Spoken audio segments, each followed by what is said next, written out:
اب اسی حوالے سے بات کریں گے سینئر صحافی تجزیہ کار رحیم اللہ یوسفزئی اس وقت ہمارے ساتھ موجود ہیں۔ السلام علیکم یوسفزئی صاحب، بہت بہت شکریہ آپ کے وقت کے لیے۔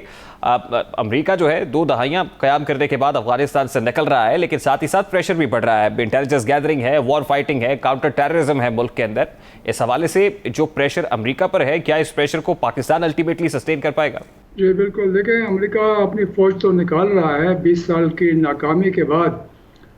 لیکن وہ افغانستان کے معاملات میں ملوث رہے گا۔ ایک تو انہوں نے ابھی نئی فوجی امداد کا بھی اعلان کیا ہے افغان حکومت کے لیے، فوج کے لیے، اور پھر جس طرح آپ نے کہا ان کو قریبی کسی ملک میں فوجی اڈوں کی تلاش ہے، اور اس کے لیے انہوں نے سینٹرل ایشیا میں کچھ ملکوں سے رابطہ کیا، تاجکستان، ازبکستان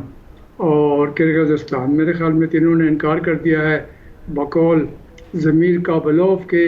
جو روس کے افغانستان کے لیے نمائندہ خصوصی ہے۔ اور پاکستان سے بھی میرے خیال میں یہ ایک انہوں نے درخواست کی تھی کہ ہمیں آپ کوئی اڈا دیں، چونکہ ہم پہلے بھی ان کو 2 فوجی اڈے دے چکے تھے 2001 میں جیکب آباد میں اور شمسی ایئر بیس خاران بلوچستان میں، تو وہ سمجھتے ہیں کہ شاید ہم آسانی مان جائیں گے، لیکن پاکستان تو یہ کہہ رہا ہے کہ ہم نہیں دیں گے، فوجی اڈے نہیں دیں گے۔ وہ تو غیر معمولی حالات تھے 2001 میں۔ ابھی یہ جو ایگریمنٹ ہمارا 2001 کا ہے، ایئر لائنز آف کمیونیکیشن اور گراؤنڈ لائنز آف کمیونیکیشن، زمینی راستہ اور فضائی راستہ، یہ ایگریمنٹ کے بارے میں کہا جا رہا ہے، دونوں ملک کہہ رہے ہیں کہ وہ قابل عمل ہے۔ دیکھیں ہماری معلومات کے مطابق امریکہ کے انخلاء کے لیے تو اس کو فیسیلیٹیٹ کر رہا ہے پاکستان، مطلب ایئر سپیس بھی دی جا رہی ہے، اس کے لیے زمینی راستہ بھی استعمال کرتے ہیں اپنی مشنری کو یہاں سے ادھر ٹرانسفر کرنے کے لیے، لیکن ایز فار ایز پاکستان's principal position is concerned تو no boots on the ground, no air space for any strikes, یہ پاکستان کا ایک پرنسپل سٹانس ہے۔ لیکن آپ کو لگتا ہے، کیونکہ کچھ خبریں آ رہی ہیں کہ CIA آفیشلز کی کچھ پاکستانی حکام کے ساتھ ملاقات ہوئی ہے، پاکستان کی جانب سے اڈوں کے عوض کچھ کنڈیشنز رکھی گئی ہیں، شرائط رکھی گئی ہیں، آپ کے خیال میں خبر کس حد تک درست ہے؟ انخلاء تو ان کا ہو رہا ہے، 30% سے زیادہ انخلاء ہو گیا ہے، جلدی کرنا چاہ رہے ہیں اور وہ طیارے بھی استعمال کر رہے ہیں، ان کے لیے کوئی مسئلہ نہیں ہے۔ یہ اس لیے ان کو اڈے چاہیے، اگر دہشت گردی کا خطرہ ہوا افغانستان میں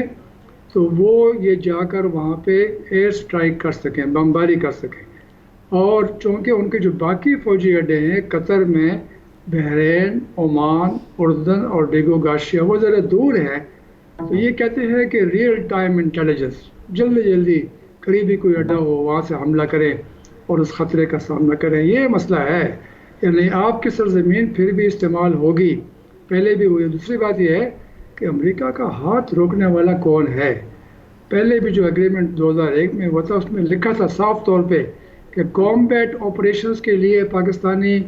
ایئر بیسز استعمال نہیں ہوں گے، شاہین ایئر بیس جیکب آباد سندھ اور شمسی air base Kharan Balochistan combat کے لیے، لیکن وہ کامبیٹ کے لیے بھی استعمال ہوئے۔ ایگریمنٹ یہ تھا کہ آپ ریسکیو آپریشن کریں گے، زخمیوں کو لے کر آئیں گے، لاجسٹکس آپ کریں گے پاکستان کے راستے، لیکن انہوں نے آپ دیکھیں کہ وہ امریکی ڈرون طیارے شمسی ایئر بیس پہ اترتے تھے، وہیں سے اڑتے تھے اور پاکستان کے علاقے میں حملے کرتے تھے۔ تو پھر میرے خیال میں اگر آپ نے ایک دفعہ ان کو یہ اجازت دے دی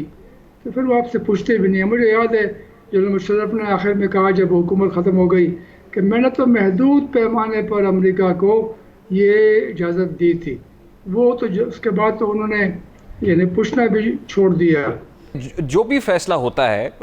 اس وقت طالبان کے ٹیک اوور کے چانسز اور خدشات تو موجود ہیں، کیونکہ امریکی ٹروپس کی فوری طور پہ وہ بھی نکلی نہیں ہے، ایویکویٹ نہیں کیا ہے، انخلاء نہیں ہوا ہے، لیکن انسٹیبلٹی بڑھتی ہوئی دکھائی دے رہی ہے، وہاں پر ریسرجنسی کے چانسز دکھائی دے رہے ہیں۔ تو آپ کیا دیکھ رہے ہیں اس کے implications ultimately in either of the decision Pakistan کے اوپر کیسے ہوگا؟ افغانستان میں ابھی طالبان دعویٰ کر رہے ہیں کہ 1 مئی سے جب سے امریکی انخلاء شروع ہوا ہے انہوں نے 20 ضلعی ہیڈ کوارٹرز یا جو بیسز ہیں اس کو وہ قرارگاہ کہتے ہیں، اس کے اوپر ہم نے قبضہ کر لیا، مزید بھی وہ حملے کر رہے ہیں۔ افغان حکومت نے بھی کچھ حملے کیے ہیں، امریکی کی ایئر سٹرائکس بھی کچھ دنوں پہلے ہوئی تھی، تو ابھی جنگ میں شدت آئی ہے اور یہ بہت ہی خطرناک ہے۔ دوسری بات یہ ہے کہ لچک دکھانی ہوگی طالبان کو بھی اور افغان حکومت کو بھی۔ افغان حکومت کو جب پتہ ہے کہ وہ کمزور پوزیشن میں ہیں اور طالبان بڑھ چڑھ کر حملے کر رہے ہیں تو کیوں وہ لچک نہیں دکھاتے؟ لچک دکھانی پڑے گی، کچھ لوگ کچھ دو کی بنیاد کے اوپر بات آگے بڑھنی پڑے گی۔ ابھی اگر آپ ایجنڈے کے اوپر اتفاق نہیں کر سکے اتنے مہینوں کی بات چیت کے بعد، تو جب یہ اہم ایشوز کے اوپر آپ بات چیت کریں گے تو کیسے اس میں آپ کو پیش رفت حاصل ہوگی؟ بہت بہت شکریہ رحیم اللہ یوسف زئی صاحب آپ کے وقت کے لیے۔ سینئر صحافی تجزیہ کار رحیم اللہ یوسف زئی ہمارے ساتھ موجود